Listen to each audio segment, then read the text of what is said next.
ఇలాగే కంటిన్యూ కావాలని కోరుకుంటున్నాను.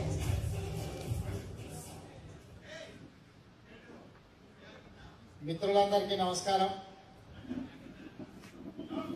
జూలై 4 అమెరికా స్వాతంత్ర దినోత్సవ శుభాకాంక్షలు. విద్య కోసం, ఉపాధి కోసం, ఉన్నత అవకాశాల కోసం సప్త సముద్రాలు దాటి అమెరికా అనే ప్రపంచ దేశాలనే కంట్రోల్ చేస్తున్నామని అనుకునే దేశంలో ఐటీ రంగ నిపుణులు, డాక్టర్లు, ఇతర వ్యాపారాలలో నిష్ణాతులుగా అభివృద్ధి పదం వైపు ఈ దేశంలో భాగస్వాములై ఈ దేశ అభివృద్ధిలో మీ వంతు కర్తవ్యాన్ని ముందుకు తీసుకెళ్తున్నారు. మిమ్మల్ని అందరినీ కూడా ఈ సందర్భంగా అభినందిస్తున్నా. మిత్రులారా, చాలా సంఘాల పేర్లు చెప్పింది. ఇన్ని సంఘాలు ఒక దగ్గరకు వచ్చినాయంటే ఇది తెలంగాణ ఉద్యమ స్ఫూర్తిని కనిపిస్తుంది. ఆనాడు తెలంగాణ ఉద్యమంలో ఆర్ఎస్ఎస్ వాళ్ళు ఉన్నారు, ఆర్ఎస్యు వాళ్ళు ఉన్నారు, కమ్యూనిస్టులు ఉన్నారు, కాంగ్రెస్ వాళ్ళు ఉన్నారు, టీడీపీ వాళ్ళు ఉన్నారు, బీజేపీ వాళ్ళు ఉన్నారు. కుల సంఘాల నుంచి మొదలు పెడితే మత పెద్దల వరకు, చివరికి బిచ్చగాళ్ల సంఘం నుంచి మొదలు పెడితే డాక్టర్ల సంఘం వరకు అందరూ తెలంగాణ ఉద్యమంలో మమేకమై ఆ ఉద్యమాన్ని ముందుకు నడిపించి ప్రజల ఆకాంక్ష మేరకు రాష్ట్రాన్ని ఏర్పాటు చేసుకోవడం, సాధించుకోవడం జరిగింది. ఇవాళ మిమ్మల్ని అందరినీ కూడా చాలా రకాల సంఘాల వాళ్ళు, మిత్రులందరూ కూడా ఈ సాయంత్రం ఇక్కడ సమావేశమై అమెరికాకు వచ్చిన మమ్మల్ని గౌరవించి సాదరంగా ఆహ్వానించి మీ సంఘీభావాన్ని తెలిపి తెలంగాణ అభివృద్ధిలో మీ వంతు భాగస్వామ్యాన్ని అందించడానికి ముందుకు వచ్చినందుకు మీకు అందరికీ కూడా తెలంగాణ ప్రజల తరఫున హృదయపూర్వకంగా అభినందనలు తెలియజేస్తున్నా. సోదరులారా, ఈరోజు దేశంలో చాలా రాష్ట్రాలు ఏర్పడ్డాయి. 14 రాష్ట్రాలు SRC first state reorganisation committee ద్వారా ఏర్పాటైతే తర్వాత రాజకీయ అవసరాల మేరకు ఇంకొక 14 రాష్ట్రాలు, 28 రాష్ట్రాలు ఏర్పడ్డాయి. 29వ రాష్ట్రంగా ఏర్పడ్డది ప్రజల ఆకాంక్ష మేరకు, ప్రజల పోరాటాలతోనే, బలమైన కోరిక మేరకు తమ అవకాశాలు, తమ అభ్యున్నతి తెలంగాణ రాష్ట్రంలోనే ఉంటుందని చెప్పి 100 మంది విద్యార్థులు ఆత్మ బలిదానం చేసుకుంటూ ఏర్పడ్డ రాష్ట్రం. ఏ దేశంలో అయినా ఒక దేశానికి స్వతంత్రం వచ్చిందన్నా, ఒక రాష్ట్రం, ఒక దేశం ఇంకొక దేశం మీద దాడి చేసిందన్నా, ఆక్రమించుకున్నా శత్రువుల ప్రాణాలే పోయినాయి, కానీ వాళ్ళ ప్రాణాలు పోయేది తక్కువ. కానీ తెలంగాణ ఉద్యమంలో ఎవరికి హాని జరగకుండా తమ బలమైన ఆకాంక్షను తెలియజెప్పడానికి అన్నిటికంటే ఉన్నతంగా ప్రేమించేది మన ప్రాణం, మన కుటుంబ సభ్యులను, మన తల్లిదండ్రులను. కన్ని పెంచిన, భుజం మీద ఎత్తుకొని మోసిన తల్లిదండ్రులను కాదని, బంగారు భవిష్యత్తు, ఉజ్వలమైన భవిష్యత్తు ఉస్మానియా యూనివర్సిటీలో ఉంటుందని చెప్పి అక్కడికి చదువుకోవడానికి వచ్చిన విద్యార్థులు ఇక రాష్ట్రం ఏర్పడాలంటే తమ ఆత్మ బలిదానం ఒక్కటే పరిష్కారం అనుకొని కొన్ని 100 మంది ఆత్మ బలిదానాలు చేసుకున్న తర్వాత ఆ బలిదానాల వల్ల కేంద్ర రాష్ట్ర ప్రభుత్వాల మెడలు వంచి రాష్ట్రాన్ని సాధించుకున్న ఏకైక రాష్ట్రం తెలంగాణ రాష్ట్రం. అది తెలంగాణ గడ్డ. తెలంగాణ రాష్ట్ర ఆకాంక్ష ఇతరులకు వ్యతిరేకంగా, మన అభ్యున్నతి కోరుకోవడం ఇతరులను వ్యతిరేకించడం కాదు. రాష్ట్రం రావాలనుకున్నప్పుడు, రాష్ట్రం సాధించాలనుకున్నప్పుడు ఉత్పన్నమైన సమస్యలను ఎదుర్కోవడంలో కొంతమందికి ఏమైనా బాధ కలిగించి ఉండొచ్చు, కానీ ఆ బాధ తాత్కాలికమే. రాష్ట్ర ఏర్పాటు అనేది శాశ్వతం. అలాంటి శాశ్వతమైన రాష్ట్రం ఏర్పాటైంది. ఎన్నో వేల మంది, లక్షల మంది, కోట్ల మంది ఉద్యమంలో పాల్గొని భవిష్యత్తు ఉజ్వలంగా ఉండాలని ఏర్పాటు చేసుకున్న రాష్ట్రం 3 సంవత్సరాల తర్వాత సమీక్షించుకోవాల్సిన అవసరం ఉన్నది. ఇక్కడ ఉన్న ఎంతో మంది ఎన్ఆర్ఐ మిత్రులు టీడీఎఫ్ అయి ఉండొచ్చు, తానా ఉండొచ్చు, ఆటా ఉండొచ్చు, నాట్స్ ఉండొచ్చు, నాటా ఉండొచ్చు, టాటా ఉండొచ్చు, ఇతర సంఘాలు చాలా మంది మిత్రులు ఇక్కడ ఉండుకుంటూనే తమ కుటుంబాలను వదిలి అక్కడికి వచ్చి తెలంగాణ ఉద్యమంలో ఉస్మానియా యూనివర్సిటీలో జరుగుతున్న సంఘటనలను చూసి ఇక్కడ ఉండబట్టలేక అక్కడికి వచ్చి ఉద్యమంలో పాల్గొన్న మిత్రులు చాలా మంది నాకు తెలుసు. వాళ్ళందరికీ తెలంగాణ రాష్ట్రం వచ్చినా రాకపోయినా ఇంకేమన్నా జరిగినా ఇక్కడ ఉండే వాళ్ళకి పెద్ద ప్రయోజనం ఏం లేదు. ఇక్కడ వాళ్ళు ఆర్థికంగా అన్ని రకాలుగా జీవితంలో ఉన్నతమైన అవకాశాలతో ఇక్కడ ఉండబట్టలేక అక్కడికి వచ్చి ఉద్యమంలో పాల్గొన్న మిత్రులు వేల మంది నాకు తెలుసు. మరి అన్ని వేల మంది ఒక బలమైన ఆకాంక్షతో ఏర్పడ్డ రాష్ట్రం ఈరోజు ఏ దిశగా ప్రయాణిస్తుందో గమనించవలసిన బాధ్యత. ఒకవేళ రాష్ట్రాన్ని పాలిస్తున్న వాళ్ళు తప్పుడు దిశగా ప్రయాణిస్తుంటే నిలువరించవలసిన గురుతరమైన బాధ్యత మీ మీద ఉన్నదని చెప్పి నేను ఈ సందర్భంగా మిత్రులందరికీ తెలియజేస్తున్నా. ఆనాడు ఏ ఆకాంక్ష మీదకైతే తెలంగాణ ఉద్యమం జరిగిందో, ఏ ఆకాంక్షల నేపథ్యంలో తెలంగాణ రాష్ట్రం ఏర్పడ్డదో, మరి వచ్చిన రాష్ట్రం ఆ ఆకాంక్షల మేరకు నడుస్తుందా లేదా, నిపుణులైనా మేధావులైనా ఉన్నత స్థాయికి ఎదిగిన మీరు విశ్లేషించాల్సిన బాధ్యత మీ మీద ఉంది. పిడివాదం చేయాల్సిన అవసరం లేదు. ఆనాడు ఉద్యమంలో ఒక అడుగు ముందుకున్న కొంతమంది నాయకులు మీరు సమర్థించి ఉండవచ్చు. మిగతా రాజకీయ పార్టీల కంటే, మిగతా నాయకుల కంటే తెలంగాణ ఉద్యమంలో ఒక అడుగు ముందున్న వ్యక్తులను మీరు సమర్థించి ఉండవచ్చు. ఆనాడు మీ సమర్థనను మేము తప్పు పట్టడం లేదు. ఆనాడు ఉన్న ప్రత్యేకమైన పరిస్థితుల వల్ల మీరు ప్రత్యేకంగా ఆదరించి ఉండొచ్చు, గౌరవించి ఉండొచ్చు, వాళ్ళని భుజం మీద ఎత్తుకొని ఉండవచ్చు. కానీ ఈరోజు ఎవరైతే కుర్చీలో కూర్చొని నీళ్లు నిధులు నియామకాల కోసం ఈ రాష్ట్రాన్ని ముందుకు తీసుకెళ్తామన్నోళ్ళు, ఏ నిరుద్యోగ యువకులు, ఏ ప్రభుత్వ ఉద్యోగులు సకల జనుల సమ్మెను చేసి రాష్ట్రం సాధించుకున్నారో ఈరోజు వాళ్ళ ఆకాంక్షల మేరకు పాలకులు పనిచేస్తున్నారా లేదా చర్చించుకోవాల్సిన అవసరం ఉన్నది. బేసిజాలకు వెళ్లాల్సిన అవసరం లేదు. ఇతరుల ముందర మనం తలదించుకోవాల్సిన అవసరం లేదు. ఒక మంచి జరుగుతుందని, ఒక మంచి ప్రయోగశాలగా తెలంగాణ అభివృద్ధి పదం వైపు నడపాలనే ఒక బలమైన ఆకాంక్షతోనే ఆనాడు మనం పోరాటం చేసినాం. మేమందరం కూడా ఆనాడు పార్టీలకు అతీతంగా, జెండాలకు ఎజెండాలకు అతీతంగా తెలంగాణ ఉద్యమంలో మేమందరం కూడా కదం దొక్కినాం. శాసనసభ లోపల, శాసనసభ బయట జరిగిన సంఘటనలు మీకు అందరికీ గుర్తుండే ఉంటుంది. మేము ప్రత్యేకంగా చెప్పాల్సిన అవసరం లేదు. ఉన్న పార్టీల నేపథ్యాలను కాదని, కొంతమంది పార్టీ విధానాలను కాదని కూడా తెలంగాణ ఉద్యమంలో మమేకమైంది. అంటే 4 కోట్ల ప్రజల ఆకాంక్షను వాళ్ళ ప్రతినిధులుగా మేము ముందుకెళ్ళాలి. కాబట్టి ఆనాడు తెలంగాణ రాష్ట్ర సాధనలో మేము బాధ్యత నెరవేర్చి, ఈ తెలంగాణ రాష్ట్ర సాధనలో తొలి ఉద్యమంలో 369 మంది, మలి ఉద్యమంలో 1200 మంది ఆత్మ బలిదానాలు చేసుకున్నారంటే, ఒక కుటుంబంలో ఉన్న వ్యక్తిని ముఖ్యమంత్రిని చేయడానికి, ఆయన కొడుకుని మంత్రిని చేయడానికి, ఆయన అల్లుడిని మంత్రిని చేయడానికి, ఆయన కూతుర్ని ఎంపీ చేయడానికి ఇంతమంది ఆత్మ బలిదానాలు చేసుకోలేదని చెప్పి ఖచ్చితంగా చెప్పవలసిన బాధ్యత మా మీద ఉన్నది. ఇవాళ తెచ్చుకున్న తెలంగాణ ఒకరి చేతిలో బందీగా ఉండి, ఒక కుటుంబానికి ఆదాయ వనరుగా మారి, ఒక కుటుంబం వేల కోట్ల ఆస్తులను తెచ్చుకోవడం కోసం, ఒక కుటుంబం పదవులు అనుభవించడం కోసం ఇన్ని వేల మంది ఉద్యమంలో పాల్గొనాల్సిన అవసరం లేదు. ఇన్ని వందల మంది ఆత్మ బలిదానం చేసుకోవాల్సిన అవసరం లేదు. ఇవాళ ఒక వ్యక్తి ఒక అడుగు ముందున్నాడు కదా అని ఒక అవకాశాన్ని ప్రజలు ఆదరించే అవకాశం ఇస్తే, ఇది నా కుటుంబ ఆస్తి, ఇందులో నన్ను ఎవరు అడగడానికి లేదు, నన్ను ప్రశ్నించడానికి లేదు, ఎవరైనా తలెత్తి నన్ను అడిగితే ఆ తల లేకుండా శిరచ్ఛేదనం చేస్తా అని పాలకులు అనుకుంటే అది వాళ్ళ అమాయకత్వం అవుతుంది, వాళ్ళ అహంకారం అవుతుంది.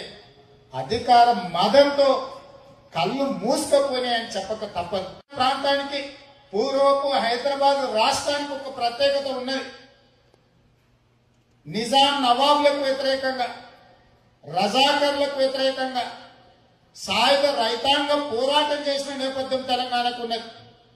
ఆడబిడ్డలు నడుము బిగించి వడిసేలలో రాళ్లు పెట్టి రజాకర్లను తరిమి కొట్టిన చరిత్ర ఉన్నది.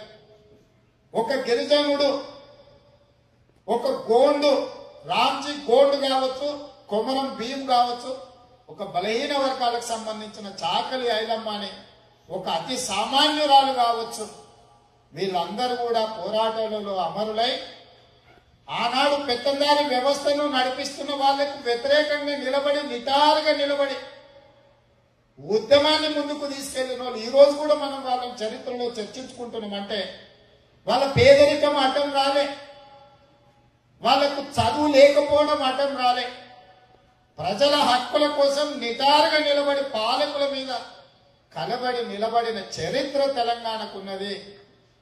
ఇవాళ చంద్రశేఖరరావు గారు 80,000 పుస్తకాలు చదివినా అని చెప్తున్నాడు.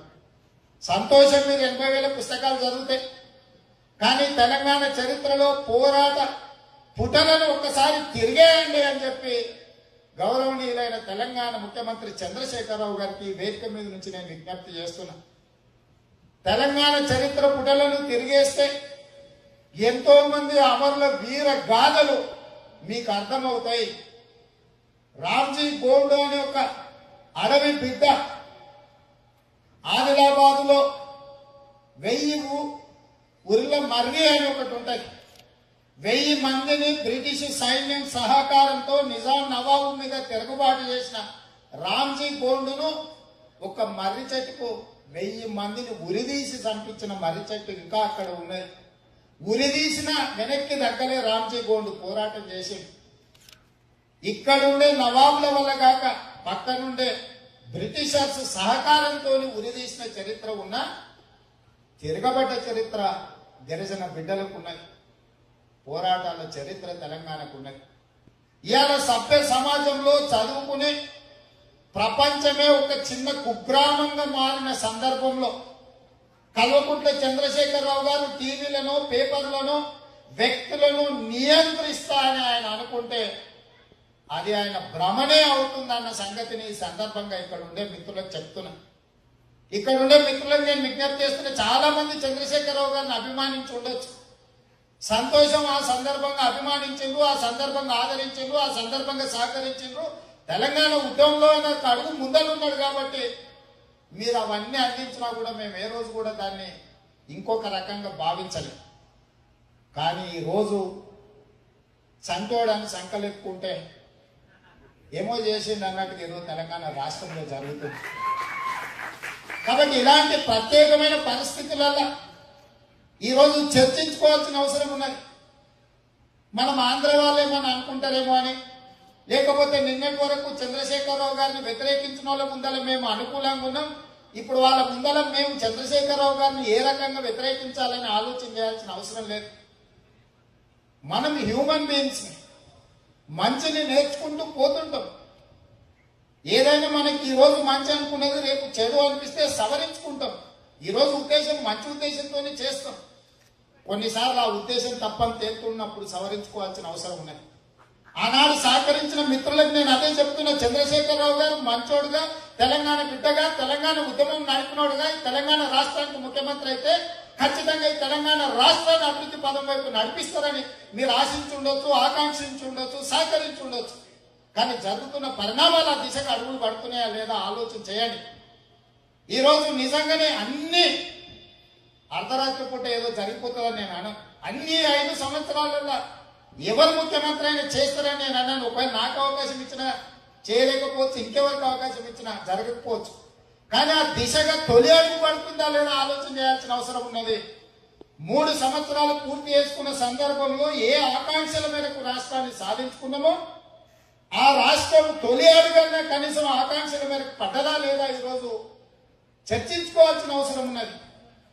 ఒక ప్రజాప్రతినిధిగా, తెలంగాణ బిడ్డగా, తెలంగాణ ఉద్యమంలో భాగస్వామిగా, విద్యార్థి దశ నుంచి రాజకీయాలను దగ్గరగా చూసిన వాడిగా ఈరోజు తెలంగాణలో జరుగుతున్న పరిణామాలు ఏవి కూడా నికాసైన తెలంగాణ వాదులకు సంతోషంగా లేదు. ఆనాడు ఎవరి పేర్లైతే తమ ఆత్మ బలిదానాల సందర్భంగా లేఖలను రాసిండ్రో, ఈ తెలంగాణ ద్రోవుల గుణపాఠం కోసం మేము ఆత్మ బలిదానం చేసుకుంటున్నాము అని లేఖలు రాసి ఆత్మ బలిదానం చేసుకుంటూ ఆ లేఖల పేర్లు ఉన్నోలే ఈరోజు మంత్రులై కుర్చీలలో కూర్చొని మన భుజాల మీద ఎక్కి మన జుట్టు పట్టుకొని రాజ్యాన్ని నడుపుతారు. ఒకే ఒక్క ఉదాహరణ చెప్తా, దానికి చాలా ఉన్నాయి కానీ ఒక ఉదాహరణ సందర్భంగా గుర్తు చేస్తా. నిజామాబాద్ ఉప ఎన్నికల సందర్భంలో కాంగ్రెస్ పార్టీ పిసిసి అధ్యక్షుడిగా డి శ్రీనివాస్ ఉప ఎన్నికలలో పోటీ చేస్తే డి శ్రీనివాస్ వ్యతిరేకంగా ఎండెల లక్ష్మీనారాయణ ఒక సామాన్యమైన భారతీయ జనతా పార్టీ కార్యకర్త నిలబడితే డి శ్రీనివాస్ ఓడిపోయి ఎండెల లక్ష్మీనారాయణ గెలిస్తే తెలంగాణ వస్తుందనే ఆకాంక్షతోనే ఈశాన్ రెడ్డి అనే ఒక ఉస్మానియా యూనివర్సిటీ విద్యార్థి మైసమ్మ తల్లికి మొక్కుకున్నాడు. ఈ ఎన్నికలలో డి శ్రీనివాస్ ఓడిపోతే మైసమ్మ తల్లికి నా తలను బలించుకుంటాను మొక్కుకున్నాడు. అది ఎవరికి తెలియదు. ఎన్నికలలో నిజంగానే డి శ్రీనివాస్ ఓడిపోయిన తర్వాత ఆ ఈశాన్ రెడ్డి అనే విద్యార్థి మైసమ్మ తల్లి దగ్గరికి వెళ్ళి తన ఆత్మ బలిదానం చేసుకున్నాడు.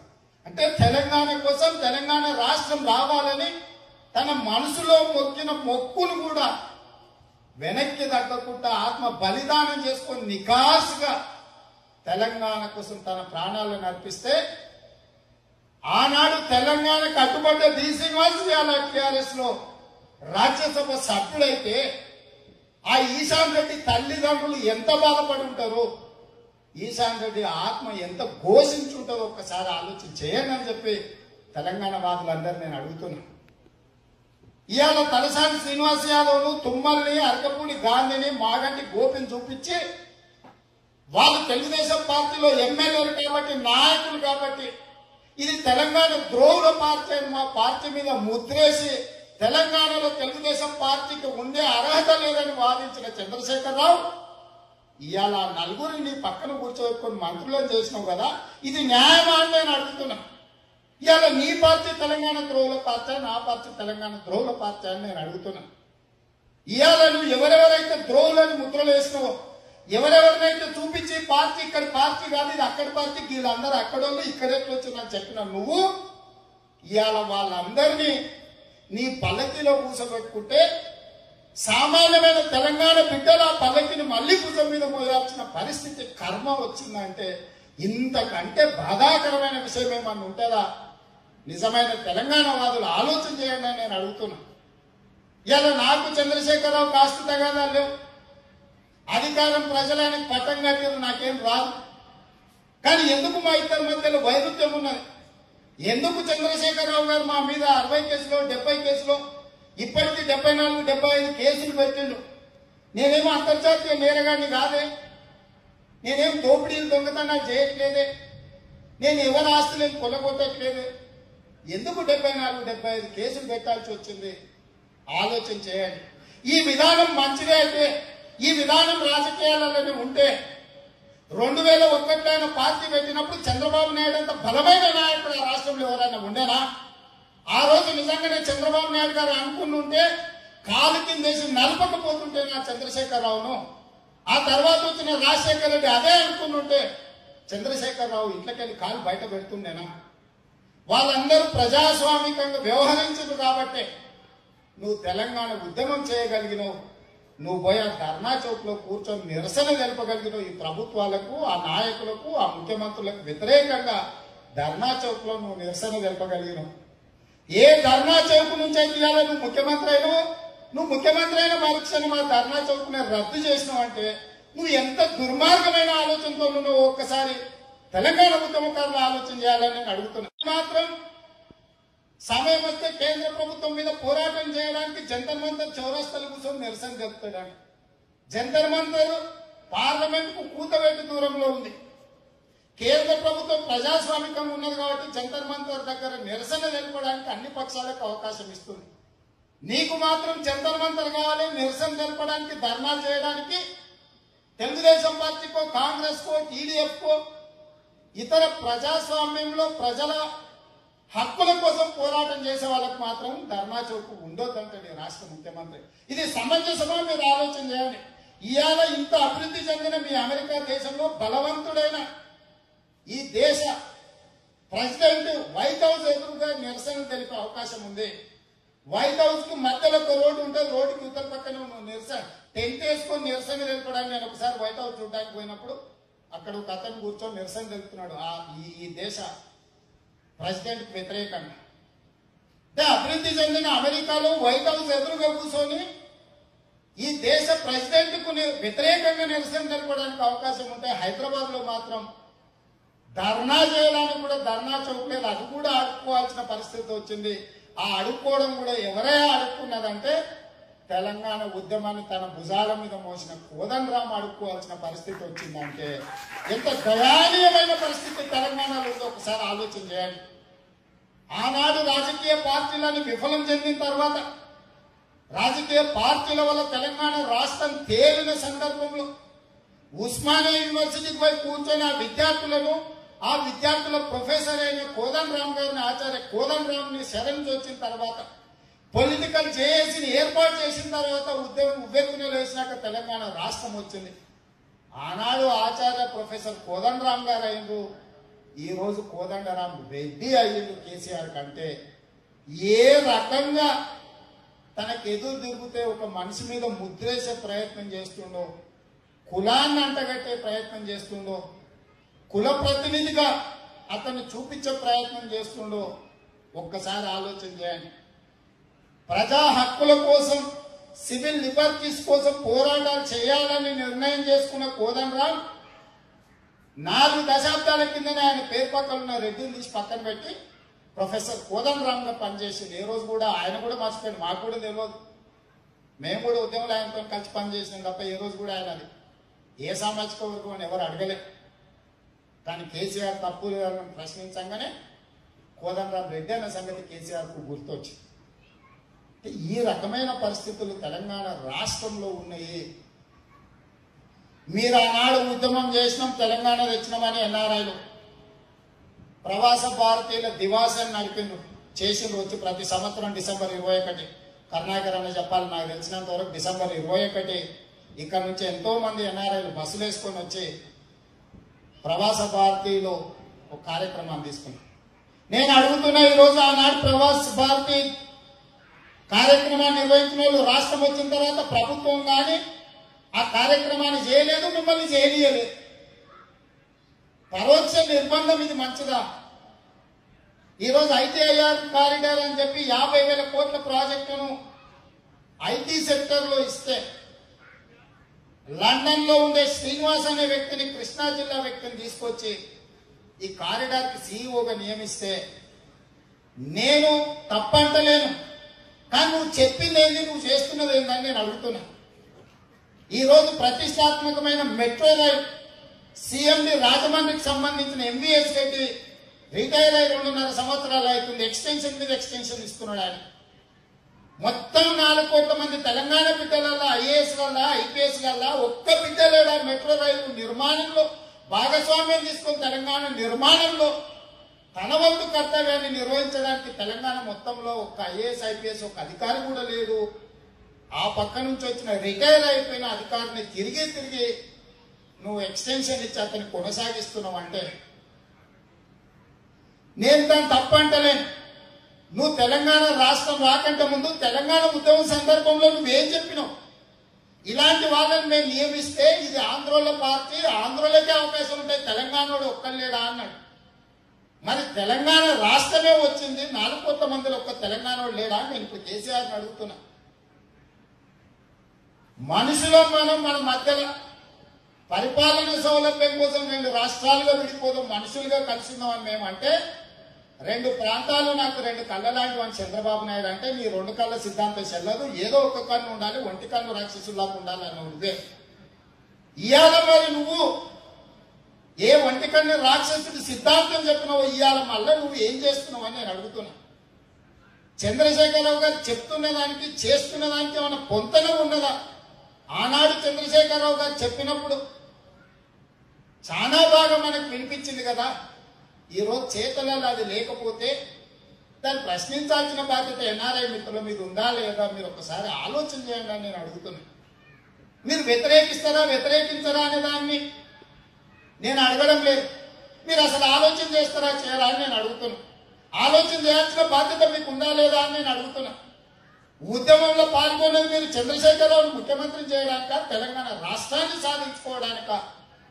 మిమ్మల్ని అడగాల్సిన బాధ్యత నాకుంది. ఆనాడు ఉద్యమంలో మమ్మల్ని అందరూ మీరు ప్రశ్నించింది. ఇదే అమెరికాకు వస్తే మీరు కాపార్చలు ఎందుకుంటూ రాజీనామా చేస్తారా లేదా అని మీరు అడిగారు. మీరు తెలంగాణ పౌరులుగా, తెలంగాణ బిడ్డలుగా మమ్మల్ని ఈ స్థాయిలో నిలబెట్టిన వాళ్ళుగా మీరు అడిగినప్పుడు మేము అర్థం చేసుకున్నాం మీ ఆవేదన. తెలంగాణ రాష్ట్ర సాధనలో మీ కమిట్మెంట్ మేము అప్రిషియేట్ చేస్తాం. ఆ రోజు ఇవాళ టర్న్ అరౌండ్ అయింది. ఈ రోజు అడగాల్సిన బాధ్యత మాకు వచ్చింది, సమాధానం చెప్పాల్సిన బాధ్యత మీ మీద ఉన్నది. మీరు ఇవాళ చెప్పాలా, సమాధానం చెప్పాలి. తెలంగాణ వచ్చింది చంద్రశేఖరరావు కుటుంబం కోసమా, తెలంగాణ ప్రజల కోసమా? ఆ నలుగురు కలిసి ఏలుకోవడానిక, 4 కోట్ల మంది ప్రజలు సుఖంగా ఉండడానిక, 4 కోట్ల మంది ప్రజల ఆత్మగౌరవంతో తలెత్తుకున్న తెలంగాణ అని చెప్పుకోవాలా? 4 కోట్ల మంది నలుగురు దగ్గర మేము గులాంలం చంద్రశేఖరరావు గారి కాళ్ళ కింద, చంద్రశేఖరరావు గారి కాళ్ళ కింద చెప్పులో, తల మీద గొడుగులో ఆయన కుటుంబాన్ని కాపాడడానికి 4 కోట్ల మంది మేము కాపేసుకొని ఉన్నాము, కాపలా కుక్కలాగా ఉన్నామని చెప్పుకోవాలన్నా? ఈరోజు ఏం చెప్పాలనేది దశాదిశ ఇవ్వాల్సిన బాధ్యత మీ మీద ఉన్నది. ఇవాళ మీరు ఒక్కరే ఉండొచ్చు, 10 మంది ఉండొచ్చు, కానీ ఒక్కొక్కరు 10 గ్రామాలను ఇన్ఫ్లుయెన్స్ చేయగలిగిన స్టేజ్ లో మీరు. మీ ఇన్ఫ్లుయెన్స్ చాలా ఉంది ప్రజల మీద. మీరు బాధ్యత నుంచి తప్పించుకుంటే కొన్ని వేల కోట్ల మంది మీద దీని ప్రభావం ప్రత్యక్షంగా పరోక్షంగా పడుతుంది. ఇవాళ మీరు అభిమానించి ఉండొచ్చు, ఆదరించి ఉండొచ్చు చంద్రశేఖరరావు గారిని. 2 ఉదాహరణలు చెప్తా నేను మీకు. 2వ ప్రపంచ యుద్ధం, మొదటి ప్రపంచ యుద్ధం జరిగింది కొంతమేరకే, కానీ అది ప్రపంచ యుద్ధం అని ఒక చరిత్రలో రాసింది. కానీ 2వ ప్రపంచ యుద్ధం ఇంగ్లాండ్ వర్సెస్ జర్మనీ మధ్యలో 2 కూటములుగా విడిపోయి పెద్ద ప్రపంచ యుద్ధం జరిగిన తర్వాత ప్రపంచ యుద్ధంలో గెలిచిన ఇంగ్లాండ్ ప్రెసిడెంట్ చర్చిల్ తర్వాత జరిగిన ఎన్నికలలో ఓడిపోయింది. బుష్ ఇక్కడ ఒకసారి ఎన్నికల తర్వాత రెండోసారి ఇరాక్ మీద యుద్ధం చేసి ఆ యుద్ధంలో దేశాన్ని అమెరికా గొప్పతనాన్ని నిలబెట్టిన రెండోసారి గెలిచింది. కానీ అదే ఉద్యమం ఆకాంక్షలు నెరవేర్చకపోతే తిరిగి ఆయన పార్టీ ఓడిపోయి ఒబామా గెలవడం జరిగింది. ఆకాంక్షల మేరకు పనిచేస్తాడు అనుకున్నప్పుడు ఎన్నికల ఫలితాలు ఒక రకంగా ఉంటాయి. ఆ ఆకాంక్షల మేరకు పని చేయకపోతే తర్వాత వచ్చే ఎన్నికల ఫలితాలు ఇంకొక రకంగా ఉంటాయి. 2వ ప్రపంచ యుద్ధంలో గెలిపించిన అమెరికా ఇంగ్లాండ్ ప్రెసిడెంట్ తర్వాత జరిగిన ఎన్నికలలో గెలవలేదు, ఓడగొట్టింది ఆ దేశ ప్రజలంటే ఆ దేశ ప్రజల కడుపు మంటను, ఆకలిని, అవసరాన్ని ఆ ప్రెసిడెంట్ అర్థం చేసుకోలేదు. కాబట్టి ప్రపంచంలో 2వ ప్రపంచ యుద్ధంలో గెలిపించినా కూడా ప్రజలు తిరస్కరించారు. బుష్ ని కూడా ఈ దేశ ప్రజలు తిరస్కరించిన ఆయన పార్టీని, ఆయన నిలబడకపోయిండొచ్చు కానీ ఆయన పార్టీని గెలిపించాల్సిన బాధ్యత ఆయన మీదనే ఉండే. అలాంటిది ఒబామా ఆయన ఆ పార్టీ మీద గెలిచే పరిస్థితి వచ్చింది. మార్పు అనేది సహజం. మారుతున్న పరిణామాలలో మన బాధ్యతను కూడా మనం నెరవేర్చాలి. చాలా మంది ఐటీ నిపుణులు Y2K ప్రాబ్లం వచ్చినప్పుడు ఒక ప్రాబ్లం ఉండే ఐటీ సెక్టర్లో. ఆ రోజు నిపుణుల అవసరం ఒక రకంగా ఉండే. పరిణామ క్రమంలో మారుతున్న కొద్దిగా మీరు అప్డేట్ చేసుకొని మీ రంగాలలో మీరు పోటీపడి మీరు నిలదొక్కుంటున్నారంటే అప్డేట్ చేసుకోవడం, అప్గ్రేడ్ చేసుకోవడం అనేది నిత్య నూతనంగా ఉండాల్సిందే. అది సనాతనం. ఎప్పటికప్పుడు మనం పరిణామ క్రమంలో మారవలసిందే. తెలంగాణ ఉద్యమంలో అది రైట్. తెలంగాణ రాష్ట్రం ఏర్పడిన తర్వాత ఏది రైటో తీసుకోవాల్సిన సందర్భం వచ్చింది. కాబట్టి మిత్రులారా, నేను మిమ్మల్ని అడిగేది ఒకటే, మీకు విజ్ఞప్తి చేస్తున్నది ఒకటే. ఇక మనం ఆంధ్రనా తెలంగాణనా ఇంకోటా ఇద్దా అదా పక్కన పెట్టండి. తెలంగాణ అభివృద్ధిలో తెలుగుదేశం పార్టీ పాత్రను, అన్న నందమూరి తారక రామారావు గారి ముద్రను ఎవరు చెరిపి వేయలేరు. తెలంగాణ రాష్ట్రంలో ఈరోజు వస్తున్న ఆదాయంలో 60,000 కోట్లు ఒక హైదరాబాద్ నుంచి ఐటీ సెక్టర్ నుంచి ఐటీ అలైడ్ సెక్టర్ నుంచే ఈరోజు తెలంగాణ రాష్ట్రానికి ఆదాయం ఉంది. ఈ ఆదాయం రావడానికి బిల్ గేట్స్ నుంచి బిల్ క్లింటన్ వరకు ఐటీ కంపెనీలను ఇక్కడ చేతిలో బ్రీఫ్ కేసు పట్టుకొని ఆఫీసు నడుచుకుంటూ తిరిగి తీసుకొచ్చింది తెలుగుదేశం పార్టీ. ఆనాడు ఆ పునాదులు వేసింది, ఔటర్ రింగ్ రోడ్ నిర్మించింది, హైటెక్ సిటీని కట్టింది, అంతర్జాతీయ ఎయిర్పోర్టును తీసుకొచ్చింది. కొన్ని ప్రత్యేకమైన పరిస్థితుల వల్ల తెలుగుదేశం పార్టీ మీద తెలంగాణలో ఒక అపోహ కలిగి ఉండొచ్చు, ఒక ఆలోచన చంద్రబాబు నాయుడు గారి మీద చంద్రశేఖరరావు గారు కల్పించుండొచ్చు. ఇవాళ ఆలోచన చేయండి. ఇవాళ భావోద్వేగాలతో ఆలోచన చేయాల్సిన అవసరం లేదు. Today's Telangana is reality. Telangana అనేది వచ్చేసింది. ఇక వచ్చిన తెలంగాణలో ఉద్యమంలో భాగస్వామ్యం తీసుకున్న వాళ్ళ పాత్ర ఏంది, వాళ్ళకి ఇవ్వాల్సిన వాటా ఏంది, కోటా ఏంది, ఈరోజు చర్చించుకోవాలా. ఇవాళ కుటుంబ తెలంగాణ కావాలన్నా, ప్రజా తెలంగాణ కావాలన్నా ఆలోచన చేయాల్సిన సందర్భం తెలంగాణ ప్రజల ముందు ఉన్నది. ఇలా ప్రజా తెలంగాణ కావాలంటే ప్రజల భాగస్వామ్యంతో కూడుకున్న ప్రభుత్వం కావాలి. సమాజంలో సగం, ఆకాశంలో సగం అనుకునే మహిళలకే మంత్రివర్గంలో స్థానం లేదంటే ఎంత దుర్మార్గమో ఆలోచన చేయాలి.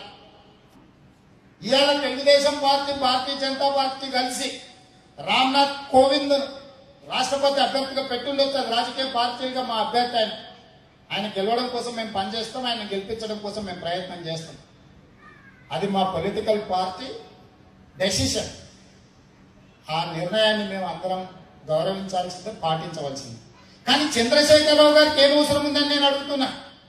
ఈరోజు అమెరికాలో ఉండే తెలంగాణ బిడ్డలను నేను ఒక ప్రశ్న సూటిగా అడుగుతున్నా. ఆనాడు మీరా కుమార్ పార్లమెంటు తలుపులు మూసి కెమెరాలు తీసేసి 2 నిమిషాలలో తెలంగాణ బిల్లు పాస్ చేస్తే ఈరోజు తెలంగాణ రాష్ట్రం అనేది వచ్చింది. ఆ రాష్ట్రం కేసీఆర్ ముఖ్యమంత్రి అయింది. పార్లమెంటులో చర్చ లేకుండా పార్లమెంటు తలుపులు మూసి కెమెరాలు తీసేసి 2 నిమిషాలలో తెలంగాణ రాష్ట్రాన్ని ఇచ్చి లగడపాటి రాజగోపాల్ లాంటి మిత్రులు పెప్పర్ స్ప్రే కొడుతుంటే కూడా సీట్లో నుంచి లేవకుండా కూర్చొని తెలంగాణ రాష్ట్రాన్ని ఇచ్చిన మీరా కుమార్ని ఎందుకు కేసీఆర్ ఓడించాలనుకుంటుండో తెలంగాణ సమాజానికి సమాధానం చెప్పాలి, అడగవలసిన బాధ్యత మీ మీద ఉంది. రామ్నాథ్ కోవింద్ తెలంగాణ రాష్ట్ర ఏర్పాటులో ఆయన పాత్ర ఎంత, ఆయన కంట్రిబ్యూషన్ ఎంత? మొత్తం తెలంగాణ రాష్ట్రానికి 100% సహకరించిన మీరా కుమార్ని చంద్రశేఖరరావు ఈరోజు ఓడించడానికి కంకణం కట్టుకున్నాడంటే తెలంగాణ ఉద్యమకారుల పట్ల, తెలంగాణ రాష్ట్రాన్ని ఇచ్చిన వాళ్ళకి ఇచ్చే గౌరవం ఏపాటిదో ఈరోజు తెలంగాణలో జరుగుతున్న సంఘటనలు మీరు ఒకటొకటి క్రోడీకరించండి, ఒకటొకటి ఆలోచన చేయాలని చెప్పి మిత్రులకు విజ్ఞప్తి చేస్తుంది. రాజకీయ పార్టీలుగా మాకు కంపల్సరీ ఉండొచ్చు, మా అభ్యర్థిని గెలిపించుకోవాలన్న ఆలోచన మా పార్టీకి ఉంటాయి. కానీ నీకేం కంపల్సరీ ఉందని నేను అడుగుతున్నా.